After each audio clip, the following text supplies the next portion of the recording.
I'm Sarah Cascante reporting for Jason's from the Boston Common.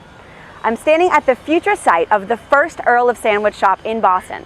One of only 9 historic landmarks on the Boston Common, this building is currently undergoing transformation from a public restroom that's been closed since the 1970s to the Boston Common's only stationary restaurant. The Florida-based sandwich company signed a 15-year lease with the Boston Parks and Recreation Department last summer, in which they agreed to pay the city $50,000 a year just for the location.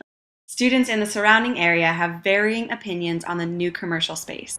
I think that having a sandwich shop in the Common isn't that bad of an idea. I mean, we've already been sort of proliferated with food trucks all along the edge of the Common, so having a sandwich shop isn't, I think, going to be that substantive of a difference.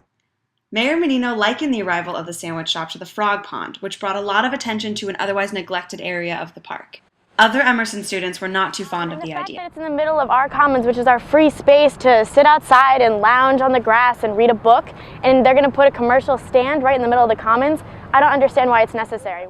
I think that it's a really terrible idea for the shop to open up in the Common. It's one of the few areas that should be reserved for non-commercial purposes. Officials and Friends of the Public Garden have shown unwavering support for the new commercial space, but the real concern is, will the business be successful? I think the Common is definitely a highly trafficked area in terms of tourists and whatnot, and especially it's right in the middle of downtown, and especially with the Emerson being right across the street, so I think it'll have a decent shot at success.